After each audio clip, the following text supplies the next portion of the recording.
Yes, it's Destination Newry. It's the morning programme. I'm Rowan Hand. This is Feargal McCormack, and Feargal McCormack knows more than I do about the economy. And that's why he's sitting there in the interviewee seat, and I'm sitting here in the interviewee seat. Do tell me, sir, what news from the Rialto this morning?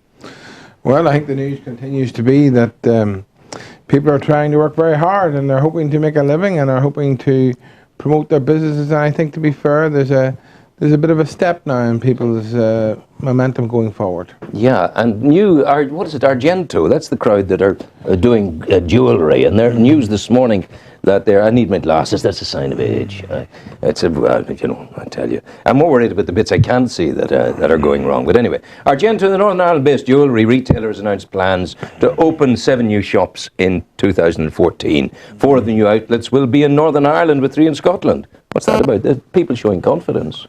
Yeah, but I think, there's always opportunities, and this particular retailer, from my knowledge, is targeting a particular sector of the market, and he's targeting young people who we all know are spenders, very important spenders, and he's also targeting, I think, that area between what some of us would call the traditional jewellery and others would call the costume jewellery. So he's actually bringing a bit of perhaps branding, marketeer style to jewellery, and it's good to see him trying his hand. The other fellow did it in reverse. The fellow who once said that the stuff he sold was crap. Or what was that fellow's name? I remember him a while ago. That was Ratner. Ratner. You ever hear the like of it in your life? Yeah, he went on to establish a very, very successful business again. Actually, I heard him speak one time. A fascinating speaker. Yeah. Actually, I was present at it. I think he spoke at that. Right, yes. He's actually established, by the way, just out of curiosity, he made a major mistake, but then he established an online business, which has actually been phenomenally successful. Better business, even. Well, I think what it also tells us is that we either have to go close to failure or failure. Yeah. Perhaps to be very successful. Yeah, the Americans would tell you. You learn from the pains of what do they say? It's Maslow's health theory. It says Maslow's dogs. You move away. Oh yeah. That's Pavlov's dog. Yeah, no, Maslow's he says you move away from danger. You move away from pain far quicker than you approach. You do actually, satisfaction. Don't you? But I mean, if the house is on fire, you run. There's no doubt about it. and that's why they used to always say a Bunsen burner positioned in the right place can get a lot of action. But going back to that point. Good form this morning, I tell you. Well, I don't know, but going back to that point, there is a lesson in that, and really is that intelligent failure must be allowed in a mature society, because the person and the people who never made a mistake never got anywhere. That's absolutely right. The what do they call it? Terry Leahy did great things with Tesco, of course, chief executive between '97 and 2011. He's now saying that rates we should scrap rates, that it's antiquated, it's no good, system's not working, it's an ancient tax based on the value of physical buildings. I wonder what he means. He said modern digital economy with mobile phones and app network, ATM networks, online retailing, the system needs to be completely reformed.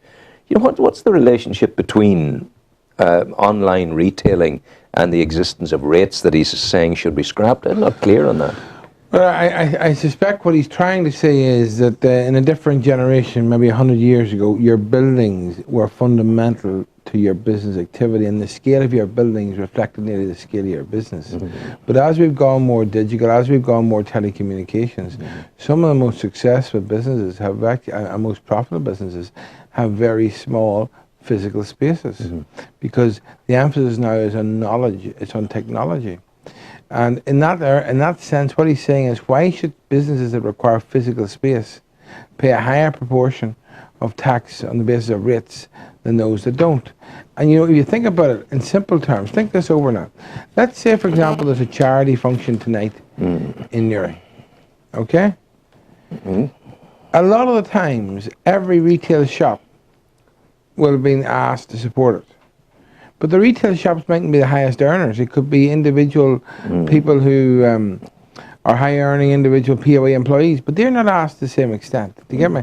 There is something to do with physicality, that actually we think that if somebody has a large physical building, equals profitability, and therefore should be the basis of tax of rates. So my own view is there is something in what Leahy is saying, albeit that rates, because buildings require services such as refuge collection, etc., etc. So I think there is something which suggests that perhaps the emphasis on rates is too great at present. I think rates need to continue, but not providing all the funding for local government. I mean, the size of your property should not determine how much you fund your local government.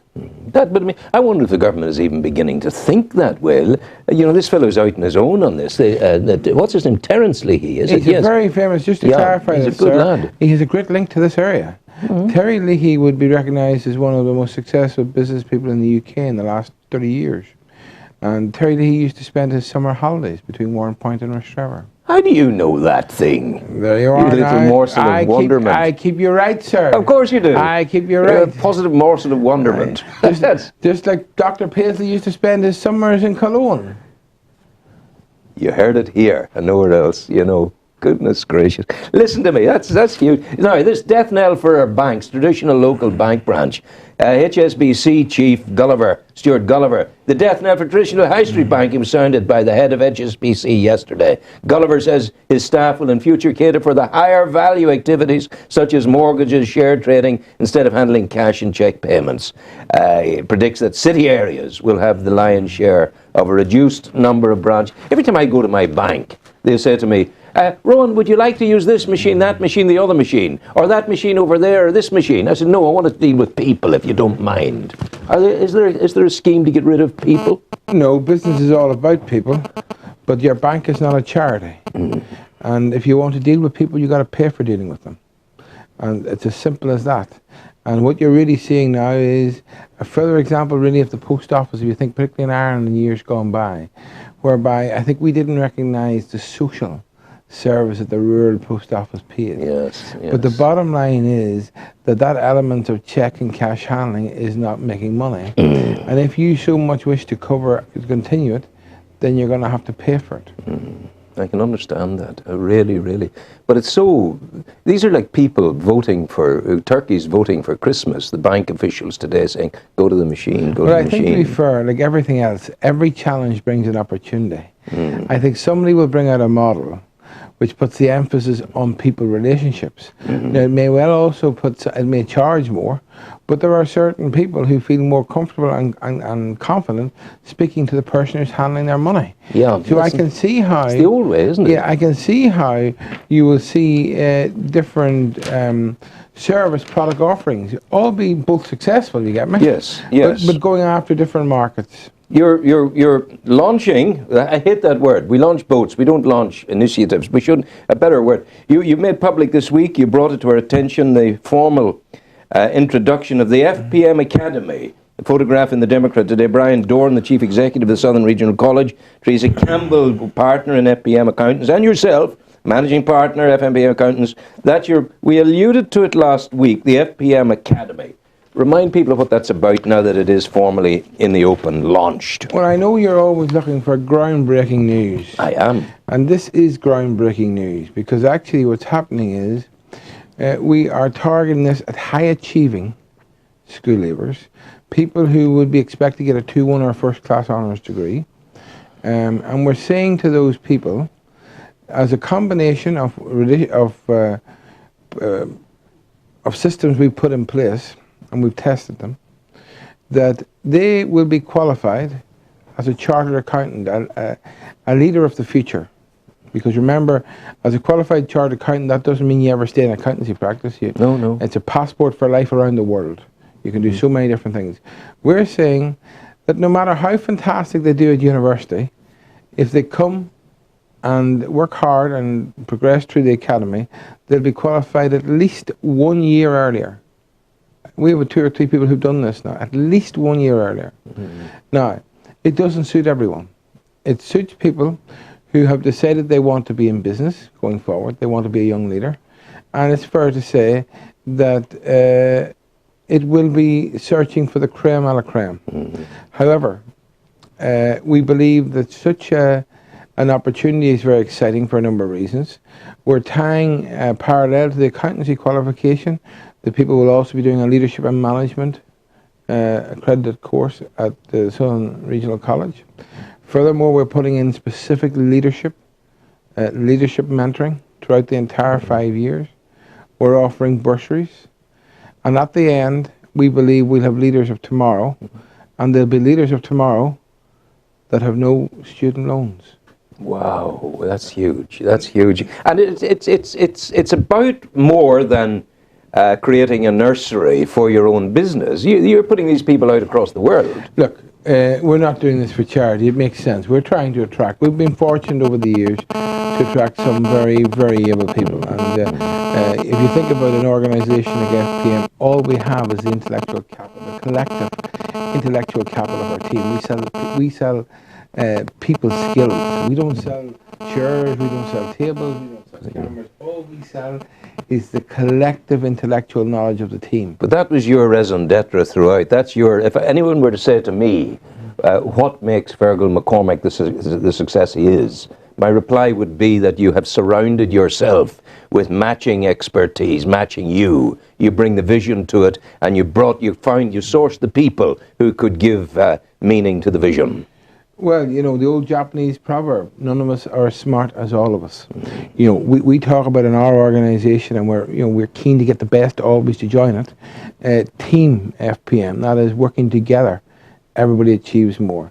And, you know, to specifically address your point, you know, I certainly could have achieved nothing I've achieved without the people behind me.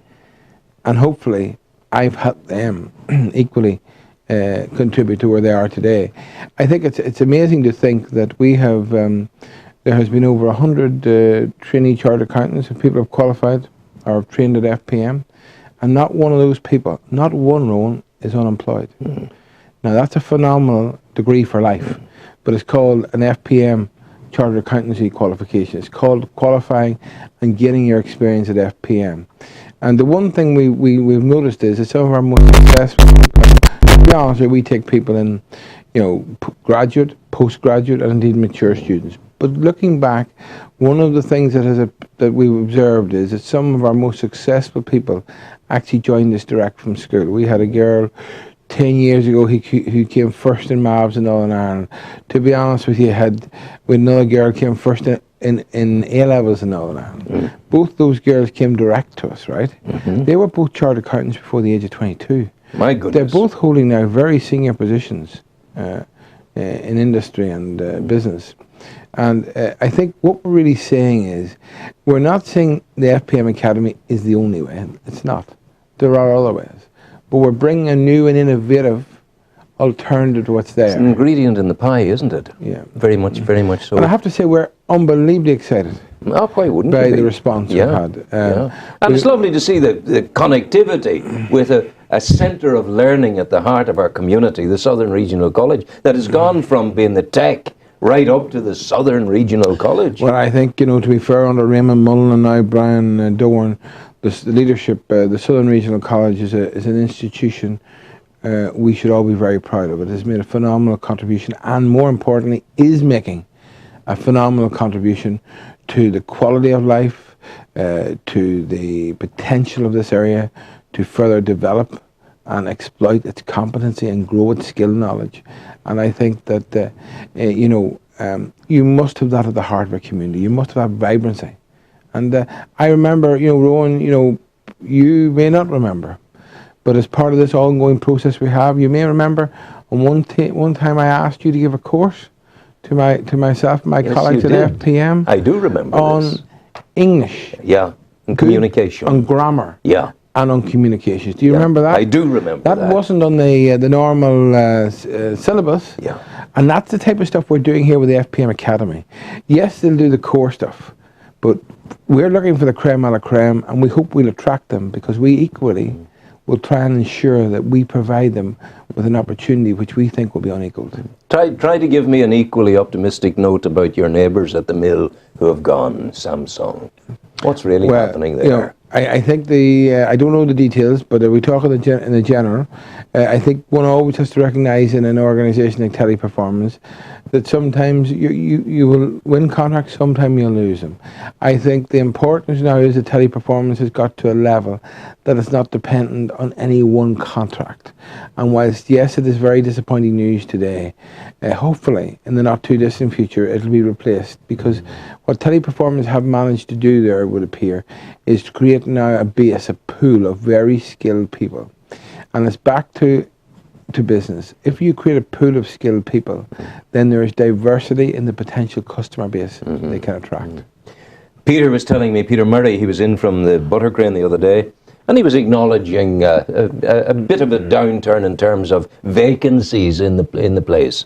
And it's the way, and he recognised this, it's the way of people who have responsibility for shopping centres and malls, that it's a constancy of searching. It's a hunter-gatherer mechanism. You have to expect attrition and people moving away, but equally you have to be out there campaigning to bring new people in. Well, again, if you think of it, that's the core of the business, and it's really spotting the winner. You do need the house. It's like it's the blend you need in everything. You can't go to the two extremes. You need the market leader, but you also need the innovative market leader of the future who may not yet be well known. And therefore, it's a risk game too, because you're looking for people who will ultimately be able to pay their lease for the next 10 years. Yes, of course. But more importantly, will attract people in. And one of the issues always, just in the current market, is people will think, oh, I can't afford the lease rates or rates of shopping centres. But the bottom line is, ultimately, if you're in frontline retailing, it's about footfall. And footfall is important, and shopping centres regularly deliver. But again, I think the nice thing of Newry is the retail mix. I think it's the mix of the shopping centres and the independent stores in the town. And I think that so long as we can convince those 2 or 3 different elements of the retail mix that the sum of the parts is greater than any individual part, I think then we have a product to market far beyond the local community. Our marketing will be greatly helped in June when the beautiful canal side walk opens. It's beginning to take wonderful shape. Yes, I'm glad to hear your support of that. I didn't know what your views were on that. I certainly didn't want to keep the cars parked there. That wouldn't have been where I'd have been. I think people over cars always.